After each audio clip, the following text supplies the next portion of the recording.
Thank you for joining us for another episode of Digitally Diverse, a podcast where we do a deep dive into the journeys of the movers and the shakers of the Australian design and tech industry. So today we are so grateful to have Sophie Benjamin joining us. She is a content designer at Canva. Thank you so much for joining us. Thank you for having me. So first off, I'd love to hear a little bit of an overview of your journey so far and like how you've gotten to where you're at. All right, so I'll start at the beginning and get more details. We get to where I am now. So this is my third career change, I think. So I went to uni for music originally to be like a songwriter and a producer. Sweet. And then after about 18 months, I realized not for me, and I switched into journalism. So I was a journalist for 7 years. So I worked for the ABC, I worked for an independent news website called Crikey. I worked for commercial radio, and I loved it. I particularly loved radio. Honestly, if I didn't have to think about my health and money and someone gave me a radio job, I would go back. But after kind of 7 years of sometimes not even daily deadlines, sometimes it was hourly deadlines, Right. just like kind of what that does to your stress levels over a period of time. You know, you've got to have a bit of a time limit on it. So I switched into comms, just like communications at a not-for-profit. And then about 4 years ago, I ended up transitioning into tech. So I spent 3 years at MYOB as a content designer, the accounting software company. Mm-hmm. And then about 9 months ago, I started my current job at Canva. Amazing. So I guess you've always had kind of like a creative job and been in that creative space. How did you find, like, after 3 transitions, is there like any advice that you would give to people who are thinking about getting into tech? Some people say, oh, you know, it all made sense looking in reverse how I got here. I still don't think it does. But I will say the two kind of threads throughout all of those things are having how they talk about a portfolio career. Mm-hmm. Every single one of my kind of careers has had a bit of a maxim of you're only as good as your last work, and to be thinking about the projects you work on, whether that's gigs or stories or, you know, tech, you know, product launches, Mm-hmm. to be thinking about how you would present that in a portfolio to another person. So that's kind of been the constant thread. Mm-hmm. And another constant thread is asking questions. Every day at work, I use the skills that I used as a journalist. They're actually not that different. And all through all of these things, it's been ever-changing technology. I think as I was one of 3 women in a class of 40 people doing music production. So I was always very interested in the technical side of things. And as a journalist, I figured out pretty early on that I didn't want to be a print journalist because it wasn't looking good for my job security. So I was very digital focused and trying to stay on top of changing software, changing products. Mm-hmm. And that kind of mindset has set me up well. The transitioning into tech where everything changes so fast, you have to keep your skills fresh. Mm-hmm. And you're always kind of thinking, how would I, you know, tell the story of this project I've just worked on to someone else to get more work in the future, or just to demonstrate how I think and how I work. Mm-hmm. Yeah, that's super interesting that's like, it's almost like a muscle that you have like finessed over a really long time. Like it's like a workout and you're just like always on top of it. Yeah, that's a really good point. And it got me thinking. My partner works in health, and I remember telling her about stand-ups, you know, in tech where you have your daily stand-up and you talk about what you're doing. And she was horrified. She was like, that's like, I can't believe you have to do that level of, you know, saying what you've done and what you're going to do. But I think back to hourly deadlines where if I didn't do my work and deliver bulletins every hour, I would be found out very quickly. Mm-hmm. So it is a muscle, and like all muscles, if you've ever had an injury and you have to teach yourself how to, you know, function properly again, you're very aware of what you're doing when you first start. But as you get more and more confident, you don't have to. I will say critiques now as a content designer feel very different to the critiques that you had to do in uni, where you would either perform or play back something you'd recorded, and then 80 other people would just rip it to shreds. Yeah, you must have a really thick skin after that. Yeah, but I think I've also learnt, and this is the difference between whatever that was and working in design, it's a real art to critique things well. I think, to look at a piece of work someone has done and go, what's good about it? How could it be better? But more importantly, what are you trying to achieve with this? Because once you know what that is, then you can actually give proper critique. That's interesting as well, because I never really thought about it that way. There's definitely criticism for the sake of criticizing, or is this actually productive? Is this actually substantial to like make a good impact on the work as a whole? Yeah. I guess for people who are unfamiliar with the job title of a content designer, can you maybe give us a rundown of like what your day-to-day looks like? Yeah, so how I explain content design to people, sort of if they're familiar with tech, I say it's like a UX or product designer, but instead of focusing on the visuals and that kind of thing, it is about the content. So whether that's words, whether that's images of the experience. And some projects desperately need a content designer and a product designer. Other projects, need content more than product and vice versa. So I would say my job looks very similar to a product designer's job, where you are doing research, you are doing wireframes, going to critique, interviewing people. I suppose that's part of research, and you're doing your day-to-day in a multidisciplinary team. So working with engineers, a product manager. I felt very spoilt when I came to Canva, where we have a data analyst in like our small team. And most teams have, in my part of the business, have a data analyst. And now I feel like, okay, it's great we have one, we need three. But even now we know what we're missing out on. We need one. Even just to have one, and so I don't have to go diving for stuff as much as I used to. I can just ask our lovely data analyst to do it, and she'll do it for us. That's sort of the day-to-day cadences. In terms of my work, I would say it is 90% all that stuff and 10% writing.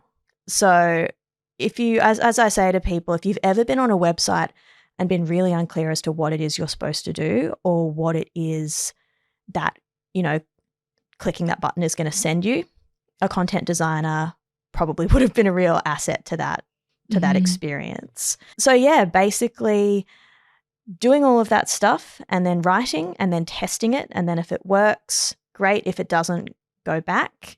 And increasingly, I'm starting to learn more and more about how we localize everything at Canva, because Canva is available in more than 100 languages, and we take it really seriously. It's not just a case of running, all the Canva copy through Google Translate and calling it a day. We have a whole team, and not just the words aren't the only thing localized. We have, little stickers and images and stock photography, and that is localized to different countries and different cultures. Right, yeah. So if you log into Canva in Brazil, not only is everything going to be in Portuguese, as you would expect, but all your stock photography is going to be looking regionally appropriate. You'll be having little stickers and graphics and templates for local, like regional holidays. And there's many reasons why Canva is really popular around the world, but that kind of focus on making sure the content is local is part of it. Yeah, I never thought of that before, like just making something not only super accessible with like, the bare basics of language, but also like making it relevant as well with those little touches, that surprise and delight aspect of it. That's really cool. Is that something that you're like involved with, or are they like super local teams of content designers as well? So we have lots of different markets that we're focusing on for different reasons, whether it's we're having a lot of growth there, or there's population there, or they're a good kind of space financially for us to be focusing in. But I am in the part of Canva called user voice. So kind of on first glance, and at other companies, it would just be support. And so everyone has tried to get support for things when things have gone wrong. And you expect like a help center of articles, you expect email tickets and that it gets fixed or it doesn't. Whereas at Canva, we collect all the support tickets, all the chatbot chats, complaints on social media, lots of other things, and funnel that back up into the product team. And that informs, along with other things, the roadmap. So if users are asking for features that we don't have, if something is repeatedly not working, we track all of that and fix it as we go.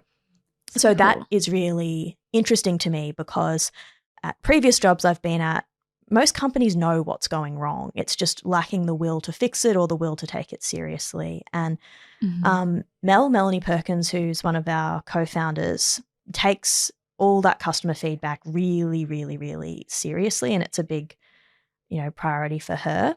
So user voice is very interesting in that we're in a part of Canva that nobody fires up Canva wanting to have to speak to support. They just want things to work. And we're in an interesting viewpoint to be really, really close to our customers.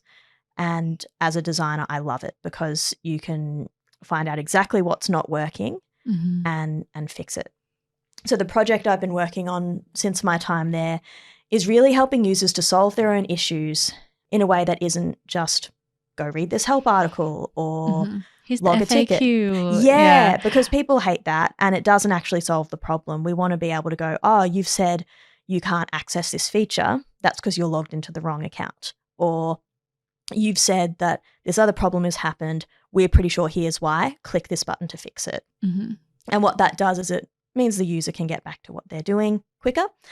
And it also reduces the load on our support team. Yeah. So I think, I worked at an accounting software company prior to this. I really love things that seem boring on the outside but have a real impact if you get it right. And this is a nice little area for me to really get into boring but important things. Well, I think it's true though that good design looks seamless and it looks like beautiful and nicely packaged on the outside, but under the hood there's so much going on and there's so much thought and so much detail that people have had to iterate hundreds and sometimes thousands of times. Buttons. Why is the button that color? Why does the button have those words? I mean, that's the classic content design. Whenever people are trying to prove a quick win with content design, they go, the button used to say this, but then we changed it to that and then we made $1 million, which you can't discount. But I think doing support in multiple languages I've found really interesting too. So we have a chatbot like everybody does, and I've worked on that and it's been so interesting seeing basically how chatbots work with the new kind of generative AI chatbots that everyone knows through ChatGPT, but also the older style ones. And also just how different cultures and countries respond to chatbots. So China, because they have WeChat, it's very part of the culture. They're fine with it. Brazil, also very fine with it. Other countries, people hate chatbots. And it's really interesting as a designer to challenge your own biases, because I went into it going, everyone hates chatbots. But then you figure out, actually, no, not everyone does. And what does that mean about how we build these things? Is that kind of like the main problem that you're solving with them at the moment? Or is that like just one thing and there's like a bunch of other like tasks that take up your day or projects? There's a bunch. There's sort of chatbot stuff and there's the self-help flows that we're doing. But at the end of the day, everything that I do is trying to get users to solve their own problems so they don't have to lodge a support ticket. But if we know that there's no way out of it, but except to lodge a support ticket, or a support ticket is the quickest option, there are some problems our users face where the support ticket is going to be quick. It's the best way to fix it. So for me, it's about how do I work with our product designer to make sure that any option, say if there's a bunch of drop downs and users need to select one, how do we make sure that how we describe a problem matches how they describe a problem? Yeah. It's a big one, because quite often we'll see tickets go through and we say, why did it end up here? They could have just selected this other option, but clearly it didn't match. But yeah, I think it's the stuff that I'm finding really interesting is the multilingual stuff and how that affects everything. And also, I'm getting really into the nerdy support weeds, you can tell, but the sort of problems that we get in markets where mobile is the number one kind of way that people use Canva versus people in offices with huge, fast computers, the issues that they have, they're all very, very different. So how do you deliver a really good support experience for people who are using Canva at work in big companies where we've got, hundreds of seats in an enterprise account versus someone who's designing on a non-Apple phone on a free account? And how do you make everyone feel good about it? Yeah. I think that's, so many different ways that the users can interact with the product and with the platform. It must be so many different personas and so many different Yeah. And then the prioritize, like everyone, I don't think I've ever worked at a workplace before where everyone is fantastic at their job and gunning all the time. Nobody is coasting, but everyone's also very lovely. And so I've learned a lot while I've been there about how to prioritize and at what point you go, that is a good idea, but here's why we've had to go with something else. I think you find, how it links in with strategy as well. It's been very, very interesting because I just have that sort of brain where I want to solve everything all the time and then nothing gets done.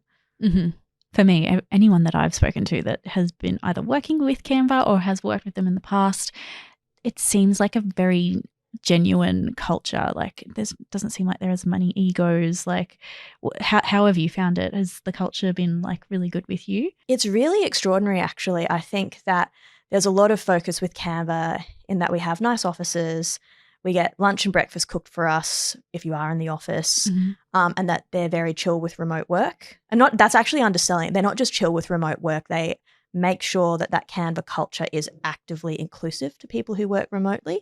So you're not getting a second-class experience, minus the food, I suppose, if you were in the office.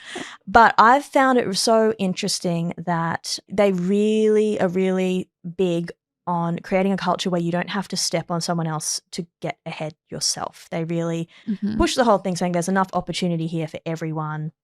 You shouldn't have to, there's no need to, step on people to get noticed, and lots of feedback. It's a very, very feedback-driven culture, and more importantly than that, it's acted on. I think we've all been at places where they have a staff feedback survey and you go, oh, there's no point even filling this out because nothing's going to change. I've seen change come from the staff feedback surveys we do after every big offsite or event. Feedback is asked for and actually acted on. And so that gives you the confidence, I think, that, it's a bit of they want a lot out of you, but they will support you, and any feedback you give will be acted on. But also when you're working with people, we're really coached to be able to give feedback well, but also to receive it well, because there's no use if everyone's giving feedback, but everyone's also really guarded in receiving it. And yeah, like I think I was saying before, it is really a skill to give good feedback, because there are people like in the past who I've worked with who are, the brutal honesty type, or people who are too scared to hurt someone's feelings or cause conflict. And both of those feelings, I can see where they come from, but neither of them give good feedback. Neither are productive, are they? No. Yeah. They ask a lot, but they also, I've never felt so supported. Like I was saying, we have a data analyst in every team. I feel like there are very few obstacles to me doing the work that I want to do. Yeah. So like you're given the tools, you're given like a really good team support. And I think there's something to be said about that like feedback environment. Like I've worked in a workplace before where feedback was one of the biggest priorities, and you not necessarily were taught how to take feedback well, but you got used to it. And I ended up really, really liking it, because I was definitely one of those people where I sometimes didn't want to give people feedback because I didn't want to like disencourage them, where I think during my stint there, it was like, okay, I can actually have a really positive impact on people by giving them sometimes constructive but productive feedback. So yeah, I love that. I think you grow so much when people are, when you know that feedback is from a good place. Yeah, and like they're constantly, upskilling us and encouraging us with all that kind of thing, because it is hard, and I don't know you just don't grow if you don't get that feedback. And it's a very, very rare that you're going to find a person who receives feedback and is like, oh, thank you for this precious gift. Yeah. Sometimes you do die inside a bit, but overall it is really good, and it just makes it easy when you see everybody is getting it. The founders are getting that feedback. Your own managers are getting it.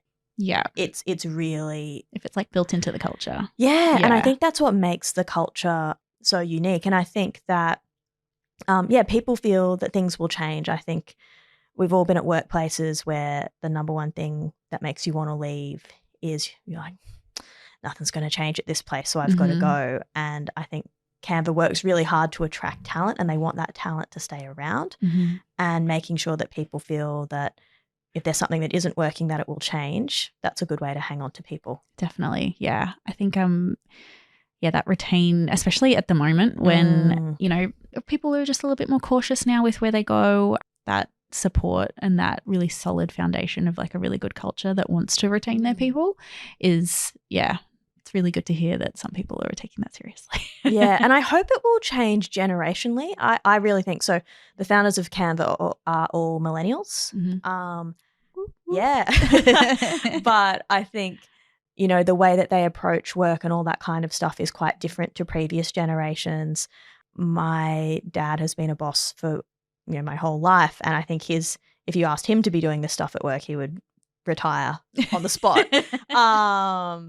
But, you know, I think that we've grown up with, when we started in the workforce, bosses from different generations with different attitudes to work. And I feel that this is a millennial approach in some ways. And I'm not saying that's good or that's bad, but it is an approach that is worth trying and is really working for Canva. And I think with all businesses, every business has a culture, I think, whether you choose it deliberately or not. And every business's culture, I believe, has to come from the top down. If your sort of executive team aren't leading in that same way, you can't expect anyone else to. And I would just like to say, culture is not all being in the same room at the same time.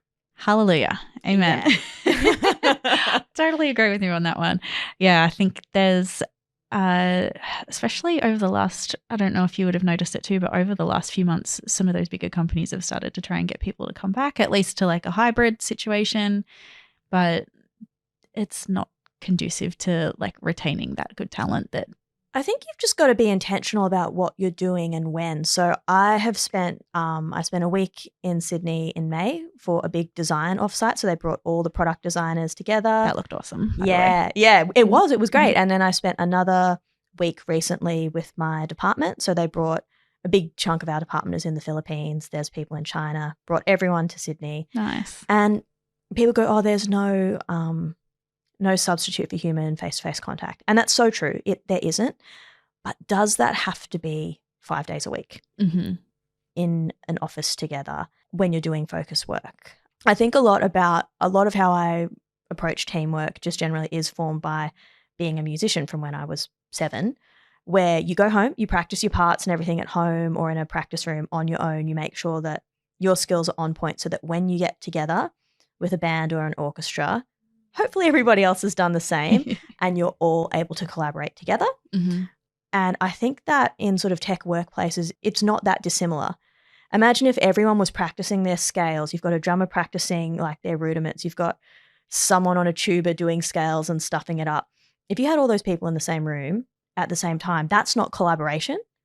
That's just proximity and quite stressful. It's just making noise. Yeah, it is just making noise. So I think about, you know, if you want to get everyone all together, what do you want them all together for? And do you want them to bond with each other? Do you actually want to get into a room with a whiteboard and just nut some ideas out? I think that's the bit that's missing from a lot of return to work. Yeah. No, so many light bulbs are going off in my head right now. I love the comparison between a band and the team. Like, to me, that, and a lot of the time that is just what it is. Like the bosses or the higher ups or whatever you want to call it just want to hear noise. Yeah, and it's like if the conductor's like, well, I need people to conduct. Where are you all? So it's the same kind of mindset. But yeah, I would be lying if I said there weren't some things that were easier face-to-face. But part of what made me want to switch into tech was when I moved to MYOB 4 years ago. They let you work 1 to 2 days a week from home. This was pre-COVID, so that was very luxurious. Yeah, love that. And now I don't think you can turn the clock back. Yeah, I think if Canva forced us all to come in, there would not be enough seats. So they're happy to keep it going. Yeah, that's it, right? Yeah, I think not all workplaces would benefit from full remote. Some sort of hybrid is fine, but I think it's a balance between letting people feel flexible. Yeah, and you're right, like being intentional about the why behind it. But I guess going back to like you mentioned that flexibility is like super important to you and why you wanted to get into tech. Is there any other like reasons why you took that job at MYOB and how you got onto this track of your career? Yeah, well, honestly, I had a lot of health issues and just wasn't getting the flexibility from my current workplace that I knew they could offer. They offered flexibility to other people with like family commitments, but not for me. And I thought that was not that great. So I thought, you know what, oddly enough, I've been thinking that I did want to transition into tech for a few years, and I did the way in that everyone always thinks of, which is through engineering. And I tried to teach myself, a bit of front-end dev stuff, and I just got bored. I wanted to work remotely. I wanted to move to Newcastle. I tried to move here in 2017. I couldn't make it work. So I was like, well, maybe if I can get into this tech company through this non-tech role, I can do something technical. And then once I got in there, I realized that product design was a thing. I did know a few UX designers, but they had come in through graphic design, which is just not my skill set at all. So once I got into this tech company, for flexibility and for more opportunities, I realized there was this whole other world.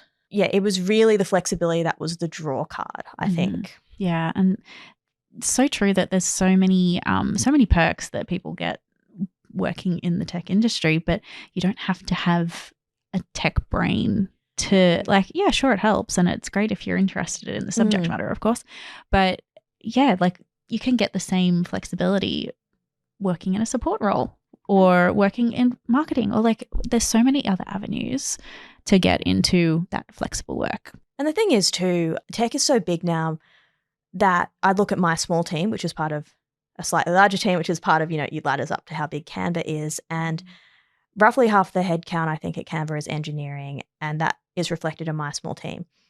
So what's the other 50%? You need that other 50% to work with engineering. It is truly a partnership. And I think a lot of people have skills that could work in tech, and you just have to make the leap. But it seems very hard to get into from the outside. And I do really, I remember when I started at MYOB, it turned out this was a UX job, but that's not really what I thought it was. And I remember walking in and seeing all the big post-it walls and having to do stand-ups and going, oh my God, what is this? I'm like, what have I done? I'm going to spend a lot of time on YouTube. But yeah, you're right. I think if you've ever managed a project, moving into product management or program management in tech is an achievable switch.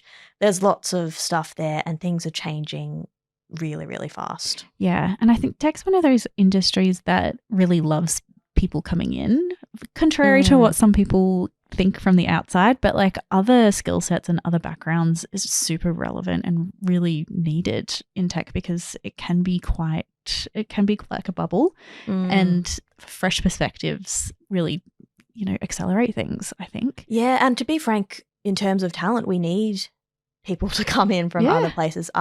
We've got what I think has got to be one of the biggest content design teams in Australia, which is 20 people, which I thought was just massive.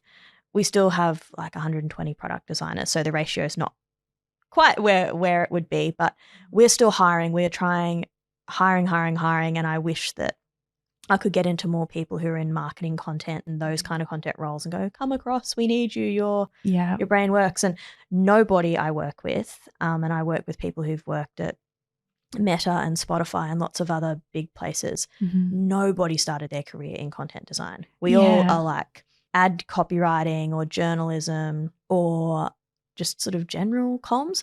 Nobody has ended up in there straight out of uni. And product design, there's a lot of people who've switched as well.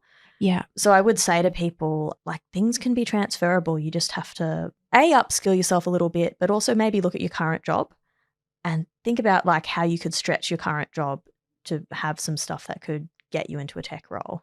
I guess you mentioned before that you did something completely unrelated to content design at uni. I guess if someone was to look at you right now, perhaps in year 12, and say, I really would love to have a job like yours, what advice would you give them to be like, okay, you should take these steps to get to where you're at? Well, it's interesting if they were in year 12, because I still don't think that universities teach product and UX content well, if at all. Yep, I agree. It's actually really interesting. A friend of mine is a teacher in Victoria, and starting next year for their year 11 and 12 syllabus in art, they're going to start teaching UX UI. Cool. Which I think is That's great. Really interesting. Yeah. So I don't think unis teach it particularly well, but that will change, I think. And I think as well, like for someone to be able to teach it in a tertiary setting, you do obviously need someone who is an expert in their field. And it just hasn't been around for that long. Yeah. Like 10 years ago, you wouldn't really have. I think No. UX was just starting to get discussed in Australia. So I just don't think there's that many people who are like willing to leave their cushy agency jobs. Well, to the thing teaching is too, it's also tricky because it moves so fast. So what was best Exactly. practice 5 years ago? It's And no that's a longer. tricky thing with universities. I was really lucky when I went to uni for both music and journalism. Mhm. I went to QUT in Brisbane, and it's a university known for having really tight industry links Yeah. and updating its courses constantly, I think like every 18 months. So they were really good. But I would say to anyone in year 12 now, there's so much you can learn from the internet. I would start Mhm. YouTubing stuff, looking stuff up, but just making things. I look back to, I know that I started this story with saying that I was a musician. What were musicians doing in the mid 2000s? They were on MySpace. Yeah. They were coding MySpace skins. I can still remember all the little shortcuts and Yeah. like tweaking my MySpace page and thinking that I was like some hacker because I Yeah, knew how yeah. to put a background on my I think everyone I MySpace work with page. has that, you know. Yeah. But even before that, I was making like nerdy little websites when I was 10. Mhm. So I think that Just tinkering. just make stuff and know that what your taste is and what you're capable of, there's going to be a big gap, but that will change. So I would say just start making things, just start looking stuff up online. And even better than just making things, like make stuff with your friends. I look at the people who, when I was writing for different blogs and street press and playing in bands and doing all of that stuff 15 years ago, where we all are now is just crazy. There are people who have really successful businesses, people who founded nonprofits, who work for big companies. And the best thing any of us ever did was just make stuff with each other. Mm-hmm.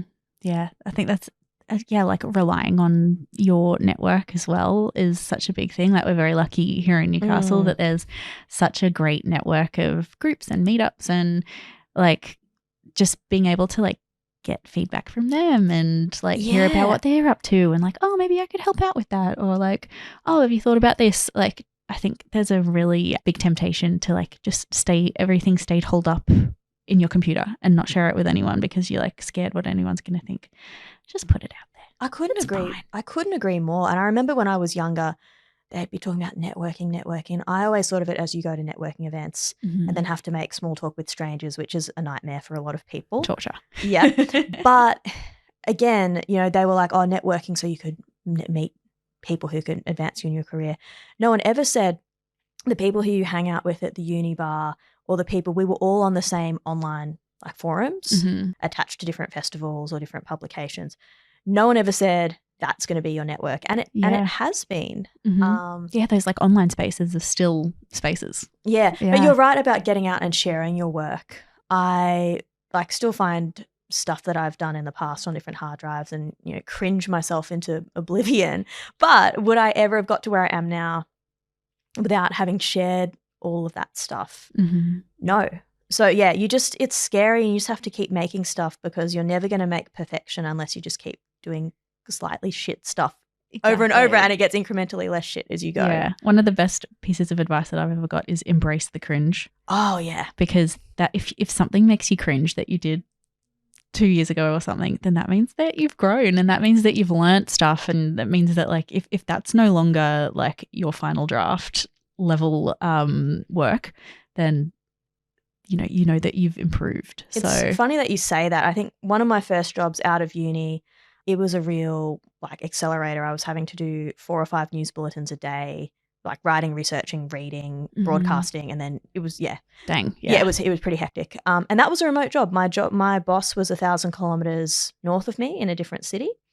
But she gave great feedback. She was so good. And even more than that, when I resigned on my last day, 2 weeks later, she had clipped my first ever news bulletin that I read when I started this job, and then 18 months, 2 years later, sent it to me. And I remember doing that first bulletin and thinking I was killing it, that I was so good.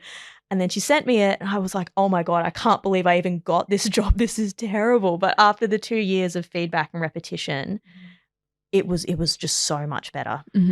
Light and day. Oh yeah, absolutely. Absolutely. So good. Right. So We've chatted about all like the cool stuff and all the transitions and all of the moving around. Were they like some of the main challenges in your career, or do you have any other speed bumps that you've had to face? It's just been linear with no problems. No. So a recurring thing, and again, this is very millennial, you hear it all the time, is burnout. That's preceded pretty much every change that I've done. It's because I've burnt myself out. So even now, Canva, they talk about being a high performance culture, and they are.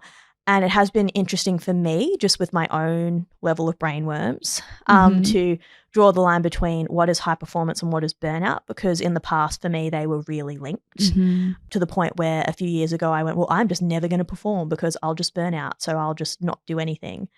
And it was a bit like that quiet quitting thing. Yeah, I was about to say, that sounds, like I think a lot of us went through that after COVID. Yeah, but that's not really sustainable. You want to feel like you're doing something good with your time.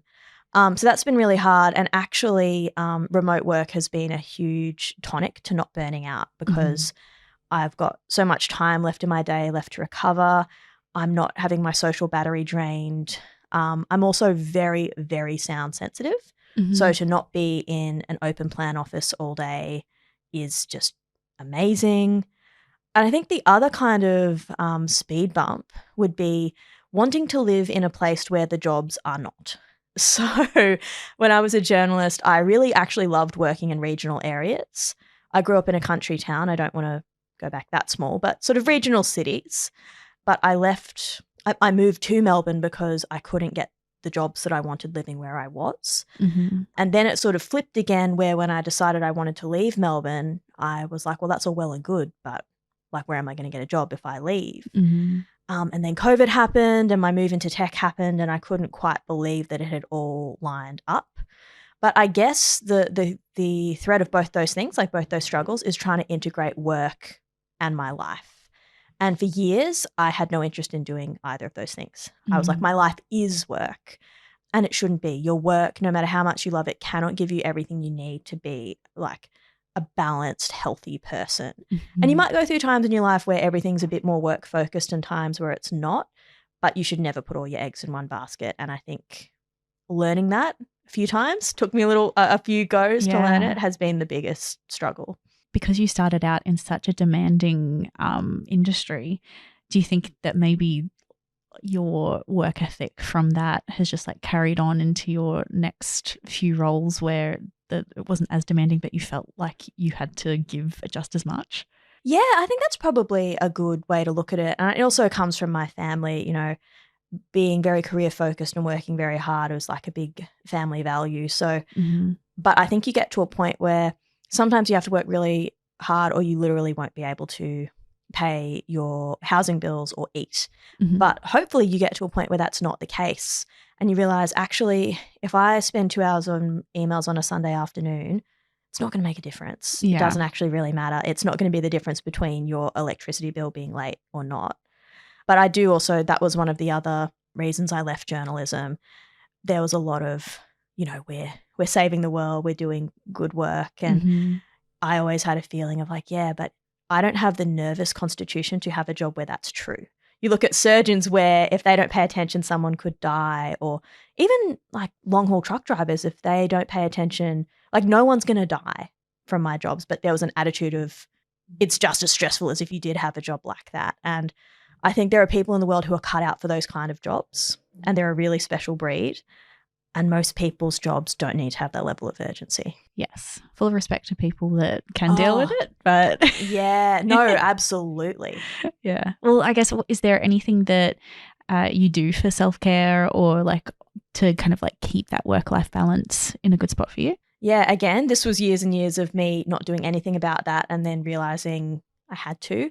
So everything in my life falls over really quickly if I don't exercise and I don't sleep properly. And those two things are a little bit linked. So, I'm at the gym out at the Hunter Health Project in Mayfield West, 4 or 5 days a week. Nice. So, lots of exercise, lots of sleep. And really, I have noticed, particularly since working remotely, the first 2 years that I worked remotely was during COVID. So nobody was doing anything fun on their weekends.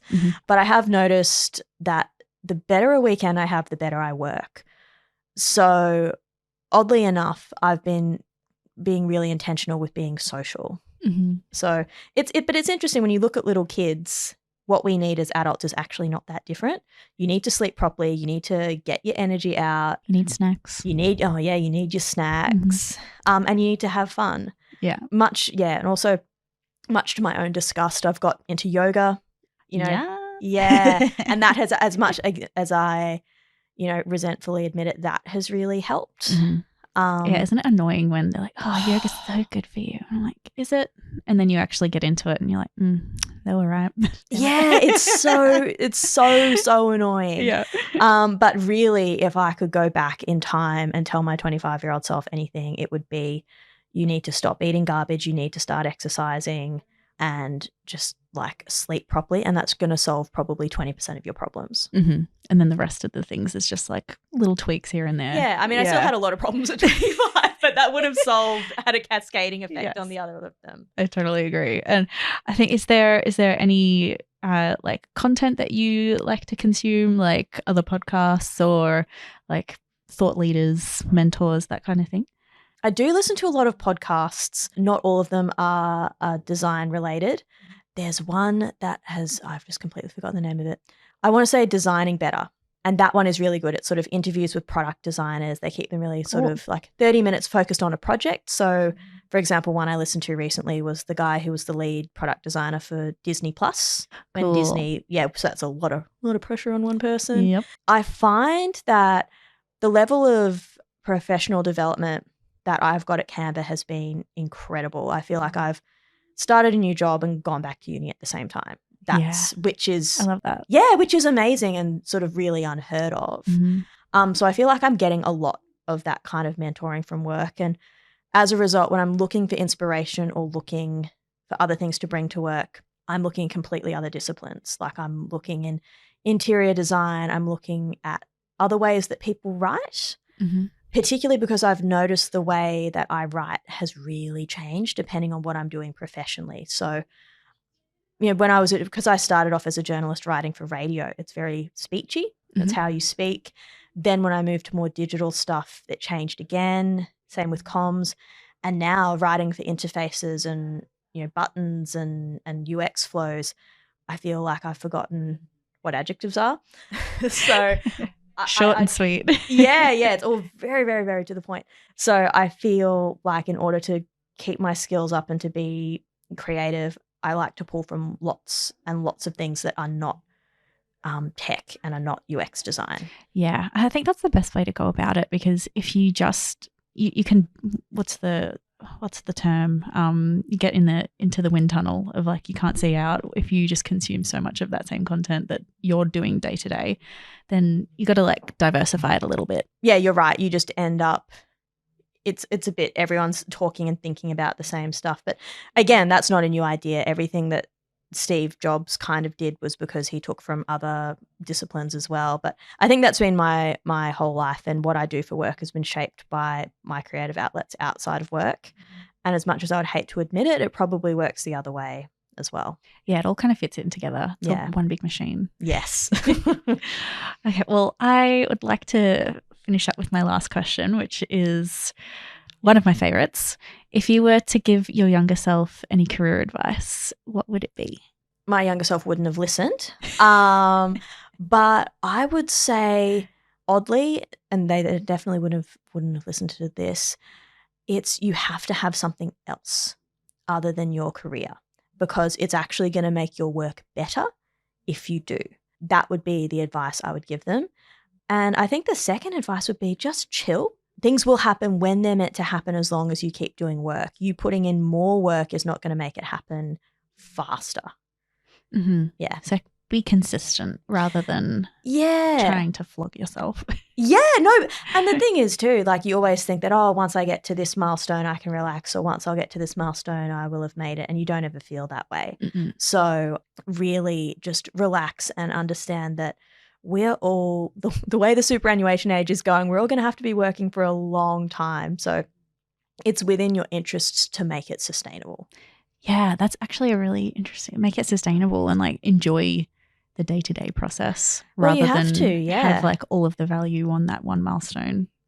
I think if you don't enjoy the process or get value out of the process, you may not make it to the milestone, I don't think. Yeah, 100%. Thank you so much for joining me. I feel like I've had so many light bulb moments during this chat. And I really appreciate you joining me. Thank you so much. Thank you for having me.